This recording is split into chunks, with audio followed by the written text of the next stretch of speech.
For all those watching A1 Prelims live on YouTube, we welcome you to Sacramento, California, as we get set to go 3 2-minute rounds in the lightweight division, presented by Fanslow Governmental Affairs. Go to fanslowga.com for more info.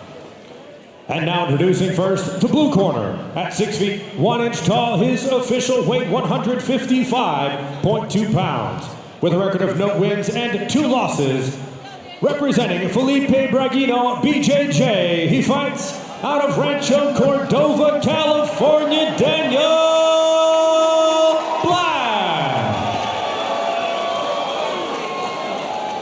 And now introducing his opponent across the cage, fighting out of the red corner. At 5 feet 10 inches tall, his official weight 154 pounds even, with a record of no wins and 1 loss.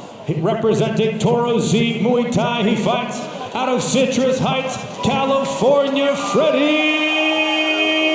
Tamura.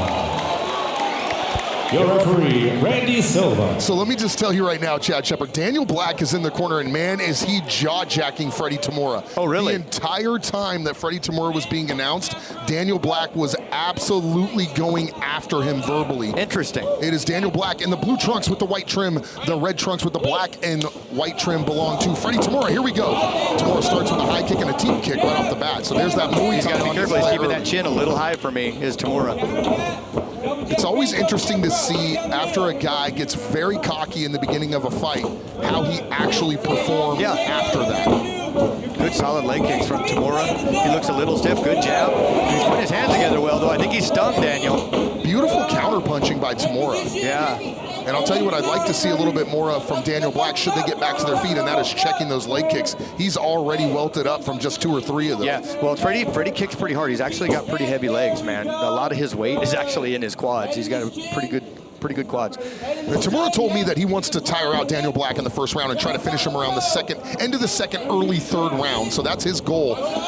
Right now, he's got to get off of his back. Yeah, right now he's getting stuck right there. Did he pass into side control, looks like? Yeah. He did, absolutely. Sorry, I got the ball in my way and I forgot to look at the screen. So Daniel Black now in the side control. And we've only got a minute left. Yeah, it's 2-minute rounds in these amateur fights, and some of them will have 3-minute rounds tonight. Of course, when we move to our pros, Chad, we'll have those big 5-minute rounds, but these guys have less time to work. Yeah. Jiu-jitsu is very effective, but less effective when you have shorter time in which to employ it. Yeah, it's really hard to tire somebody out when you've only got 2 minutes. It's like, yeah. So, yeah. So we'll see if that strategy, I don't know if it's going to be a great strategy for Tamura. I think he should probably get after it a little bit more. But, you know, if he's got it in his head, that's what he's going to do. It's a lot of times hard to shift gears mid-fight. Right. And that takes experience. Some guys don't get that for a really long time. Like Tamura is just accepting this position being down. I would have liked to see him pop up, or at least an attempt to pop up. Well, yeah, because he's now been put into side control twice by Daniel Black. Yeah, so now I thought when they were exchanging, Chad, I thought Tamura got the best of him. He had some nice counter punching. He landed a good left and a good right. However, since he's gone to the ground, Daniel Black's done a great job here. And he's controlled. Both white belts, so both still learning the grappling game. Yep. And just like that, the first round is over. Randy Silva will say, stand up, go to your corners. And round number 1 in the books, and I've got to say, just in sheer control, I've got to give that first round to Daniel Black. Yeah, I do too. Yeah, I do too. We'll see what happens. And let's take a look at this replay. There's that counter left followed by a left hook by Tamura. Yep. And Daniel Black immediately shot. And it was sort of stuffed, but not really. And Daniel Black ended up Tamura just didn't take the angles the right way. I'm not sure why he went with the double overhooks like that versus spreading his hips out, but absolutely. And you can see Daniel Black had positive control throughout this entire round once they went to the floor. He, side control twice. I think he mounted him at one point. Like I said, Freddie, for whatever reason, just seemed to accept the down position. He even was hugging him. Like, I don't know why he was doing that. He should have been trying to get space, try and regain the guard, try and throw up some submissions. You've only got 2 minutes. I get if you got 5 minutes and you want to control for a second. Right. That doesn't work. When you got 2 minutes, man, you got to get up. You either got to be throwing up submissions or you got to be getting the heck up. You don't have time to strategize down there. Yeah, some judges just love it when you're attempting the subs, like you said. For those of you at home, just a little housekeeping here. You'll notice that some of these fighters in these amateur fights have these shin guards on. That is California Amateur Mixed Martial Arts Organization camo. And basically what it is, if you have had not more than 3 fights, then you are forced to wear those shin guards. Now, both fighters must have had more than 3 fights, or they both have to wear the shin guards. So in some of these AMI fights, you'll see them. Some of them you will not. In this case, they have them. He checked that leg kick for the first time, did Daniel Black. Oh, and a big right hand. And see, Tamura's accepting the guillotine. He's going to go for guillotine. He's not accepting the takedown like he did before.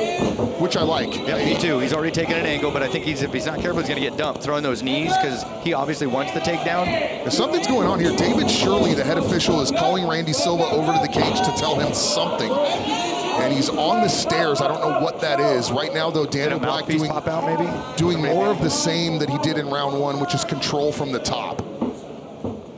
Watch your right arm, Daniel. Yep. And this time, though, Tamura's doing a much better job on the bottom, Chad. Yeah, his guard is a little bit more active. It looks like he's using more of a butterfly. Going to the hip. See if he's going to try to pop up, which he did not. Regaining guard, though, they're going to stop him and get a mouthpiece in. Somebody doesn't have their mouthpiece in. Oh, he didn't have it to begin with. Yeah. So it didn't pop out, Chad. It was never put back in. So there you go. And that's not good when Daniel Black's throwing haymakers at him. So Freddie's going to have to get himself up, because as it is right now, like you said, he's probably down that first round. Daniel Black probably won that first round. Now, I don't think that Black's going to be able to get any, ground and pound that's going to finish this fight from here. He could, but we got 40 seconds left in this round already. As we spoke about the shorter rounds, you don't necessarily need a big ground and pound. You just need to stay on top. Yeah. Control your opponent, land some tippy-tap shots here and there, a la Hoist Gracie, and win the round. Yep, and Freddie's trying to get up now. He was trying to do a little bit more posting that time. Daniel Black moved over into half guard, and he's doing some damage. So he's definitely winning this round as of right now.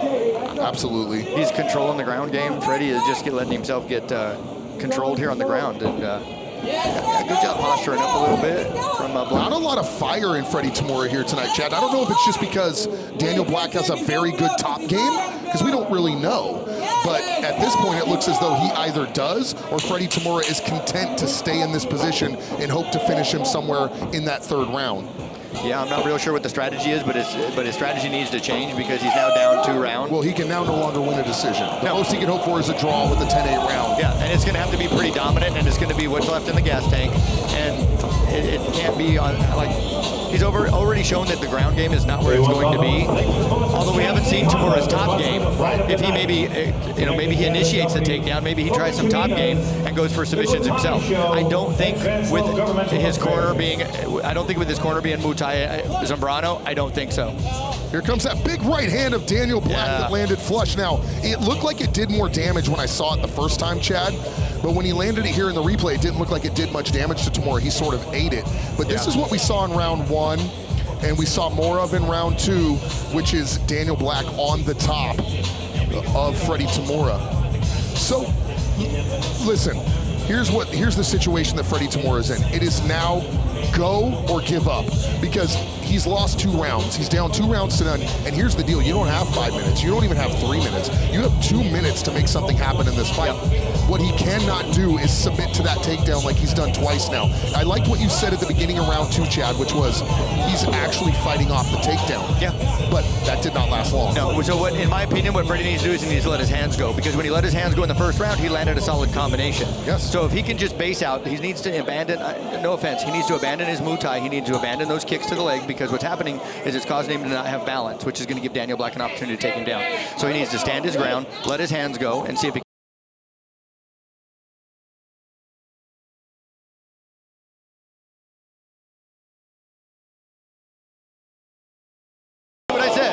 So now he's got to try and sprawl out of this, get his hands going, peel out, back away, don't let the takedown, don't let him get the back. I'll tell you what, though, I think great job getting the back. We're underestimating the grappling. We're underestimating the grappling of Daniel Black, who's showing us that he can actually grapple here. As he swung around, rear waist lock now.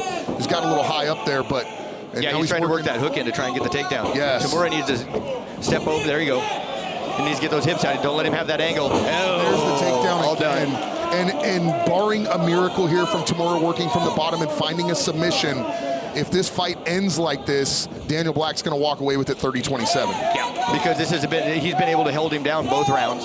He moved to side control again. Yes, which is what he was able to do. Easily. Yep. Far too easily. I don't even Way see Tamura trying to stop it. Yes, guys, if you're just joining us, this is fight number 2. We're in the lightweight division. It is Freddie Tamura in the red trunks, blue trunks belonging to Daniel Black. These are the live prelims of A1 Combat 5, brought to you by Urijah Faber.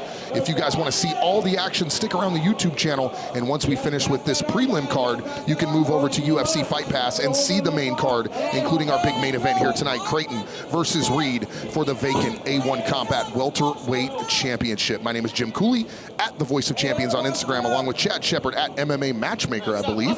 That's it, sir. And, they're going to let him stand up, huh? Not enough. So Randy Silva. This benefits Tamura. He's got to let his hands go, though. He's only got 20 seconds. Short time, but he lands a right. Oh, and he got smothered. He let him smother him. And Daniel Black did what he was supposed to do. Absolutely, 100%. He closed the gap. He's not allowing the strikes. He knows that's what the opportunity that Tamura has to win. Tamura trying to go for a head and arm.